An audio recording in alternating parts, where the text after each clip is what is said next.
Look closely. For the first time, we're seeing video of a woman retrieving a gun moments before she murdered her wife. In November 2022, Shakiyah Perkins shot out of the house she shared with her wife, Corneisha Perkins, stalked to her car, and came back with a gun in her left hand. Then Shakiyah shot Corneisha in the head and killed her. Mother of four, Corneisha Butler was murdered on November 16, 2022, by her enraged ex-girlfriend Shakiyah Perkins, who refused to allow Corneisha to be successful and happy without her. She harassed and threatened Corneisha for a number of months. Shakiyah had gone to Corneisha's house only a few days before the murder and set fire to her pink Mercedes and Jeep, two of Corneisha's most prized possessions. It is quite evident that Shakiyah intended to ruin Corneisha's life, and in the end, she was successful in accomplishing her goal by robbing Corneisha of the one thing that was most valuable to her: her life. Why was someone with a clear history of violence and dangerous behavior granted bond in the first place, especially when they were under a court order to stay away from the very woman they ended up harming? Welcome to Viral Crimes. Subscribe and hit the bell icon for more stories. This story takes us to Atlanta, Georgia. Corneisha and Shakiyah were in a relationship that was filled with conflict for a total of 6 years. Both of them were originally from Memphis, Tennessee, but they decided to make the journey to Atlanta, Georgia, in search of better job possibilities. Things immediately went from bad to worse as they reached Atlanta, where they were staying. They had a contentious relationship. They were always at odds with one another, and their relationship had become toxic. At some point, Corneisha came to the conclusion that she needed to end the relationship, so she broke up with Shakiyah. However, Shakiyah did not agree with this decision and became very angry. Corneisha became the target of Shakiyah's threats, harassment, and stalking. She employed every creepy and exploitative strategy imaginable in an effort to capture Corneisha's attention. On the 13th of September 2021, Shakiyah made an effort to force Corneisha off the road. And despite the fact that she was able to escape the collision unscathed, her vehicle had damage on both the driver's side and the passenger side. She was finally able to go to a secure location, at which point she quickly contacted her friend to tell her about the terrible experience.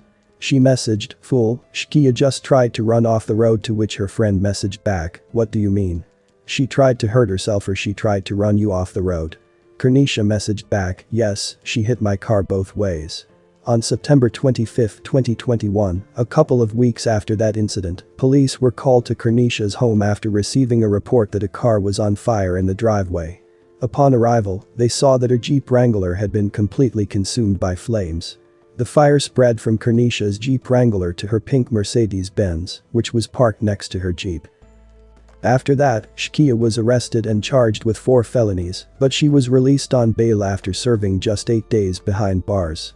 After that incident, Corneisha decided she wanted Shakiyah out of her life forever and wanted to protect herself and her children. Therefore, she decided to petition the court for a protection order.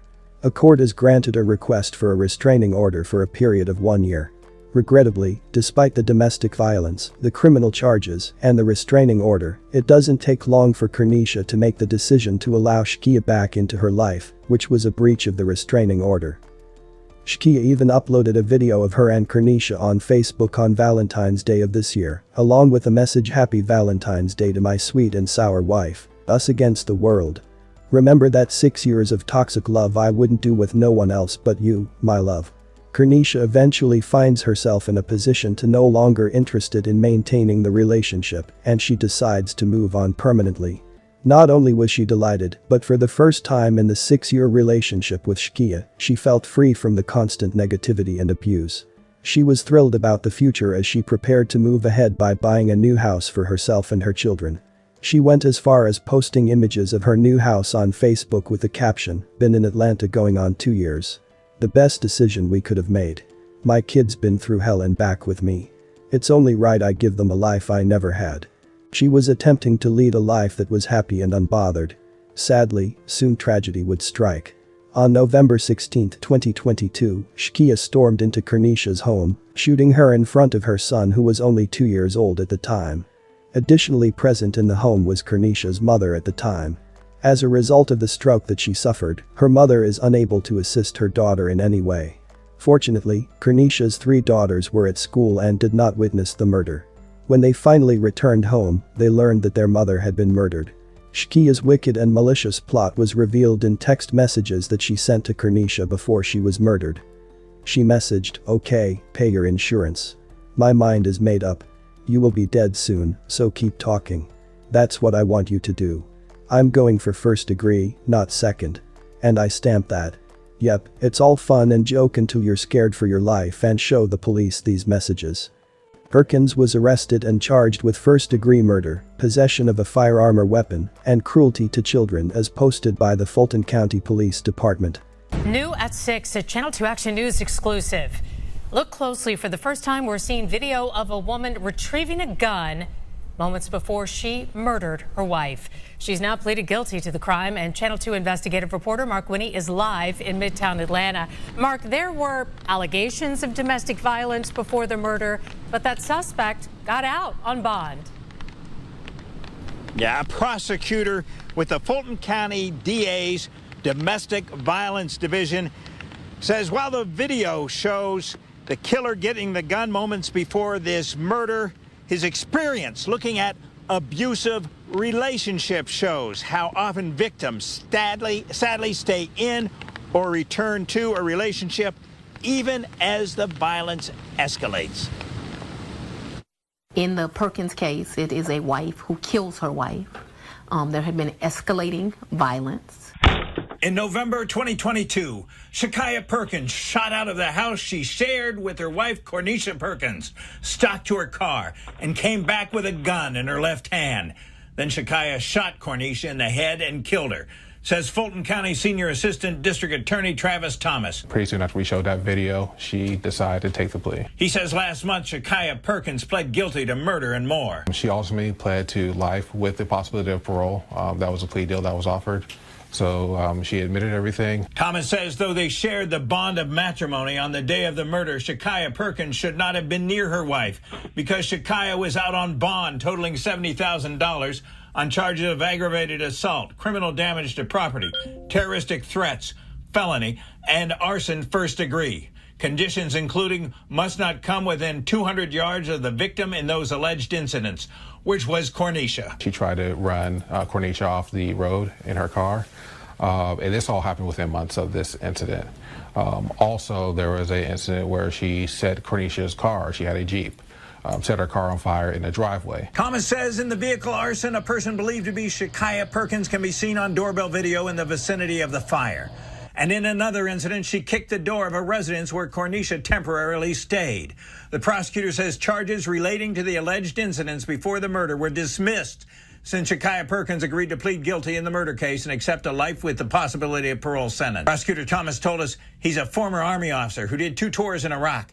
But his work as a domestic violence prosecutor in Fulton County has showed him the toll escalating violence can take. Recognize domestic violence and seek help. There's a lot of organizations out there that will help. A transcript indicates the defense said, "My client has never been in real trouble before. You know, this was a toxic relationship that I think both families just wished that they had gone their separate ways, and it's just not what happened. They kept trying to work it out." District Attorney Fonnie Willis. We here in Fulton County need to do what they've done all across the country and create a family justice center so the victims here, when they are going through this abuse, they have somewhere to go and resources to help them to rebuild their lives. In 2022, we covered that bond a judge gave in the earlier alleged incidents, a statement then attributed to Fulton County District Attorney Fonnie Willis said, in part, my office opposed bond in this case. Cases involving domestic violence often involve ongoing danger to the victim. We tried to reach out in a number of ways to the defense attorney today. This murder of a young mother was intentional, unreasonable, and committed in cold blood by a jealous ex who was envious and couldn't stand being rejected. On the day when Corneisha was killed, Shkia released a cryptic message on Facebook about starting over again and forgetting the past. She wrote, "This new me ain't nothing nice. Yeah, I changed my mindset. Woke up and realized, let the regrets go. God keep changing me for the better." Corneisha is remembered fondly by her friends and family as a supportive and caring mother of 4 who put forth a lot of effort to provide a wonderful life for both herself and her children. Sadly, in spite of all the warning signs, And her loving and forgiving heart. She failed to take the danger seriously, and she was just unable to distance herself from Shkia.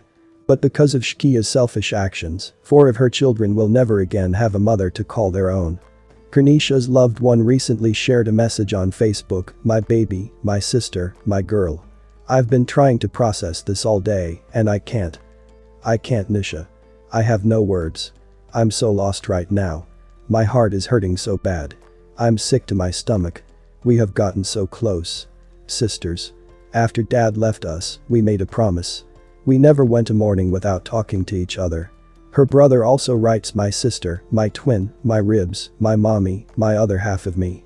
My scar from this is deep and probably can't be fixed. I love you more than anything. I'm supposed to be your protection. I remember you told me you'll have my back through whatever. Now I'm here breaking down in tears." What happened to Corneisha Butler was a tragedy. She finally wanted to move on and create a better life for her and her children, and she should have been allowed to do that. My condolences to her friends and family and to all of those who loved her. She should be here. May you find a way to heal from your pain. Thanks for watching, and I will see you in the next video.